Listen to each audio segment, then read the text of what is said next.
যাও ওর ফেসবুকে ঢুকতে মানা করো। আমি মানা করলে কেউ ঢুকবো না।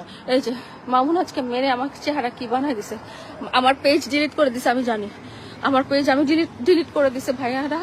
এই দেখেন টিকটকের মাইর খাওয়া মামুন এখন মেয়েদেরকে গান মারলো বুঝলাম না। এসব লাইলা জানলে তো তার টুনটুনি গড়া থেকে কেটে নিবে। আর এই মেয়েটাই বা কে, চিনতেই তো পারলাম না। আমি নিজেকেই চিনতে পারতেছি না। হ্যাঁ আমিও তো চিনলাম না। কি আপনি হঠাৎ লাইভে এসে আপনি কান্নাকাটি করেন কেন? কি হয়েছে আপনার, খুলে বলেন তো আমাকে। আপনার কান্না দেখে আমিও ইমোশনাল হয়ে কান্না করে দিলাম। বিচি দুইটা বেয়ে এখনো পানি পড়তেছে। একটা মেয়েকে কি কেউ পারে এইভাবে মারতে? বুকে আসেন, সব খুলে আমার কাছে বসেন। সরি, আসলে কান্নার চোদনে স্কিপ ঝাপসা দেখে ফেলছিলাম। আমি বুঝাইতে চাইছিলাম কি সবকিছু আমার কাছে খুলে বলেন কি হয়েছে। রাস্তায় বসে আছি, মোবাইল দিয়ে মেরে আমাকে কি করছে আপনারা কেউ স্ক্রিন রেকর্ড করে ফেলেন। হ্যাঁ স্ক্রিন রেকর্ডও করছি, ডাউনলোডও দিছি। আপনার কষ্ট দেখে ভিডিও বানাই তো বসছি। কেউ কি পারে এমন করে মারতে? সত্যি ভিডিওটা ধর নাড়া দিয়ে ওঠার মতো একটা ভিডিও। স্পর্শকাতর জায়গায় আঘাত করে দিল আমার। তাই বসে আছি, এটা এটা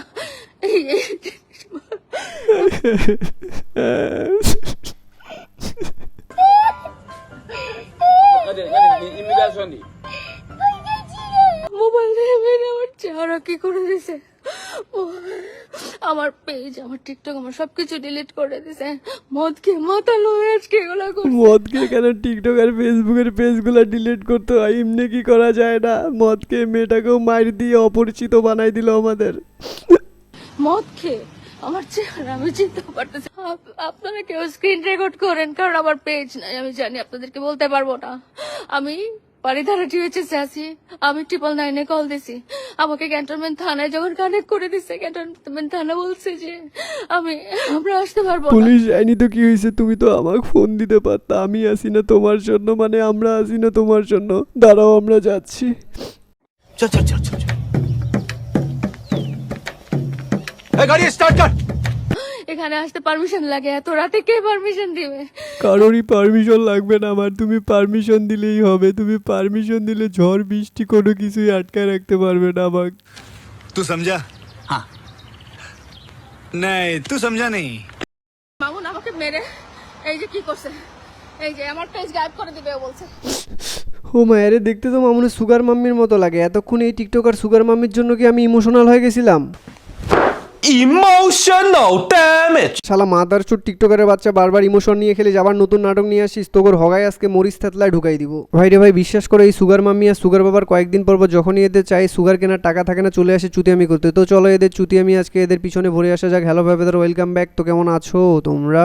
মামুন আজকে মেরে আমার চেহারা কি বানাই দিছে। সুগার বাবা সুগার মাম্মিরে মারতে পারে, সেটা তো তার পার্সোনাল ব্যাপার। কিন্তু আমাদের সুগার মাম্মি ব্যথা পাইছে সুগার বাবার নামে মামলা না করে লাইভে আসছে আমাদের বিচার দিতে। আর এই বিচার করতে আসছে একটা চুদির ভাই। তো চলো টিকটকার ওপর ইন্ট্রো দিয়ে সেই চুদির ভাইরে দেখে আসা যাক। পোস্ট করছে কি নামি ফারাবি না? আচ্ছা যাই হোক, আবার টাবার টোকায় মোকায় পোলা পাই। আচ্ছা ফারাবি আওয়াল টাওয়াল আবার টোকাই মোকাই। তো তুই নিজেকে কি ভাবিস? আমি জানতাম টিকটকারের মাথায় ব্রেন নাই, কিন্তু না, তারাও মাঝে মাঝে পুটকি দিয়ে ভালো ব্রেন বের হয়। যেমন এইটারে চিনতে ভুল করেনি ব্রেনলেস টিকটকার। তোমরা হয়তো ভাবতেছো লাইলা মামুনের মাঝখানে এই পোলারে নিয়ে আসলাম কেন? কারণটা খুব সুন্দরভাবে বলতেছি, দাঁড়াও।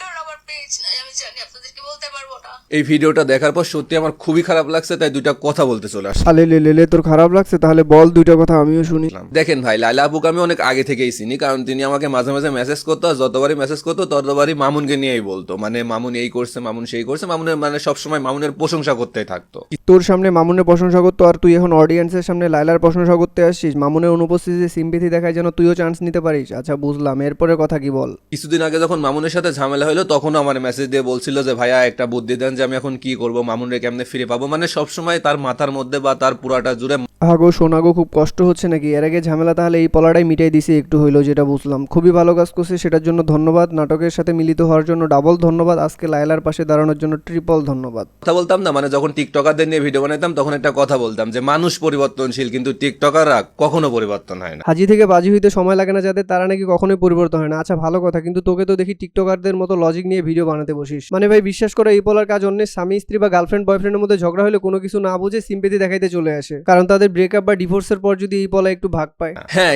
এই পলার মেয়েদের প্রতি মানবতা দেখলে সত্যি বাংলা সিনেমার বাপ্পারাজের মতো কান্নায় বিচি দুইটা লাল হয়ে যায়, সরি চোখ দুইটা লাল হয়ে যায়। কিন্তু টিকটকাররা কখনো পরিবর্তন হয় না। হ্যাঁ, স্থান কাল ভেদে জাস্ট নিজেদের চেহারা বদলায়, রূপ বদলায়, কিন্তু মন মানসিকতা আগের মতোই থাকে। এই মামুনের কথাই চিন্তা করেন, আগেও বসতি ছিল, এখনো বসতে আছে, ইন ফিউচারে বসতেই থাকবে। টিকটকাররা বস্তি, কিন্তু এই চুদির ভাইয়ের কাছে লাইলা কোনো টিকটকার না বা বস্তি না। কারণ মামুনের ঝামেলার পর মামুন যদি লাইলাকে ছেড়ে যাতে ভবিষ্যতে এন্ট্রি নিতে পারে এই চুদির ভাই। তাই দুপক্ষের কথা না শুনে লাইলার উপর এত সিম্পেথি দেখায় এই শালায়। তো আজ এ পর্যন্ত। ভিডিও ভালো লাগলে লাইক কমেন্ট শেয়ার দিয়ে পাশে থাকি, আর চ্যানেলে নতুন হলে চ্যানেলটা সাবস্ক্রাইব করে ঘন্টাতে জোরে থাপড়ে দিও। দেখা হচ্ছে নেক্সট কোনো ভিডিওতে, সে পর্যন্ত ভালো থাকো, সুস্থ থাকো, বাই।